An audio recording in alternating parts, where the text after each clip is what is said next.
A gente sabe muito bem daquela velha ideia de que liderar é só dar ordens, não é? Pois é, vamos esquecer isso agora.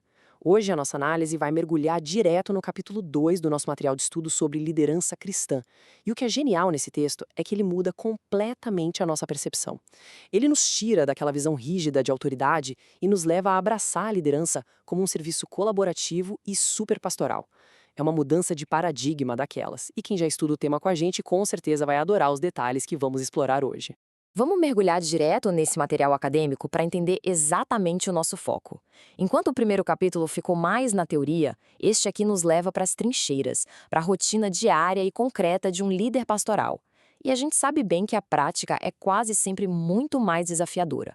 Lidar com a comunicação no dia a dia, tomar as decisões e mediar conflitos exige ferramentas reais, não apenas boas intenções. E para desbravar essa rotina, nosso roteiro passa por 5 pilares extremamente práticos. Vamos falar sobre a comunicação, a tomada de decisões, como agir na correção, como proteger o grupo e a importância da diplomacia. É literalmente um mapa para sair de uma abordagem autocrática do mundo e entrar de vez numa liderança puramente colaborativa. Então, vamos logo ao nosso primeiro pilar, que recontextualiza totalmente a comunicação, colocando a clareza bem acima da eloquência. O ponto crucial aqui é que a boa comunicação não tem absolutamente nada a ver com discursos enfeitados ou oratória de palco. Basta lembrar da história de Moisés, que ilustra isso perfeitamente. Ele passava longe de ser um grande orador, sentia uma baita insegurança na fala, mas o que o destacou foi a clareza inabalável do seu propósito. Se a comunidade não entende o recado ou o que deve ser feito, o problema geralmente está na falta de clareza da própria liderança, o que prova que comunicar é, no fim das contas, uma via de mão dupla. O que é super interessante nesse ponto é como o texto cria um ciclo bem estruturado para a gente fugir daquela microgestão tóxica. Funciona assim. Primeiro, orientar de forma muito clara. Segundo, checar ativamente se a mensagem foi de fato compreendida. Terceiro, acompanhar o processo de perto, dando suporte. E quarto, dar autonomia de verdade. É um equilíbrio fino que garante que as responsabilidades sejam cumpridas sem sufocar ninguém. Partindo para o segundo pilar, vamos entender como as decisões diárias e o reconhecimento do bom trabalho moldam ativamente todo o ambiente da comunidade. Vale muito a pena notar o contraste gigante aqui. Decidir tudo de forma unilateral, totalmente autocrática, só gera resistência e passa a impressão de que a liderança se acha dona de toda a sabedoria. Já a via do diálogo e da decisão participativa, bom, isso muda totalmente o clima e fortalece de verdade a cooperação de todos. E para construir um ambiente saudável, é indispensável saber elogiar, mas não de qualquer jeito, tá? O material estabelece parâmetros maravilhosos para a afirmação positiva.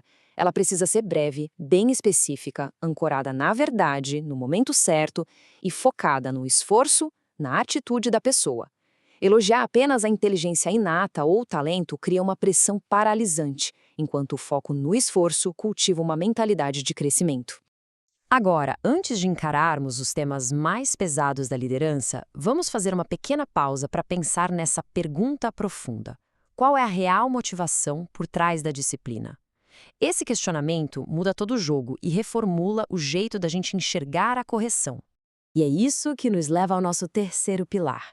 Aqui, o material aborda a disciplina não como um castigo, movido por impaciência ou raiva, mas como um cuidado espiritual e de saúde vital, uma ação de restauro. Isso ilustra de forma brilhante a imensa necessidade de discernimento na liderança. É preciso saber diferenciar o verdadeiro arrependimento daquela mente com a consciência cauterizada. Quem se arrepende de verdade age com humildade e contrição e quer mudar. Mas a consciência cauterizada adota uma postura defensiva implacável, minimiza a gravidade de tudo e sempre arruma um jeito de transferir a culpa para os outros. Conseguir distinguir essas duas posturas é fundamental para guiar qualquer correção. Chegando ao nosso quarto pilar, a exploração muda o foco para aquela tarefa super delicada, mais indispensável, que é lidar com ameaças graves à saúde de toda a comunidade. A narrativa aqui fica até mais branda para nos lembrar de que o objetivo nunca é destruir ninguém. A liderança precisa afastar qualquer atitude baseada no preconceito ou em medidas precipitadas.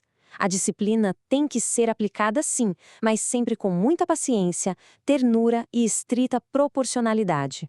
Só que é super importante entender que nem todo conflito é uma simples imaturidade inofensiva.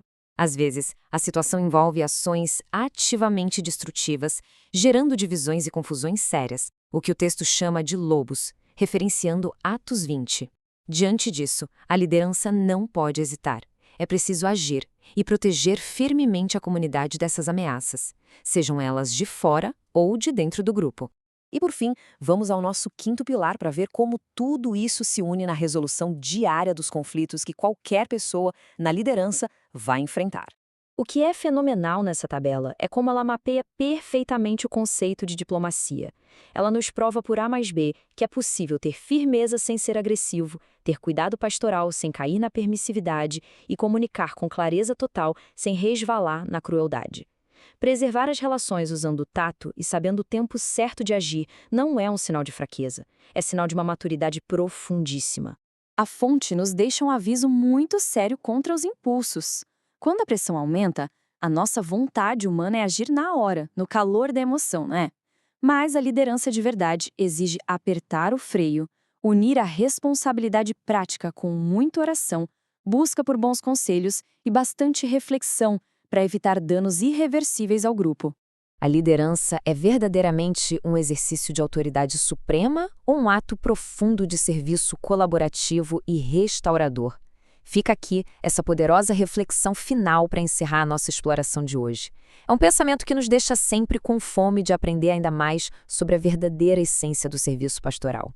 Agradecemos muito a companhia de todos nessa jornada de aprendizado e até a nossa próxima análise.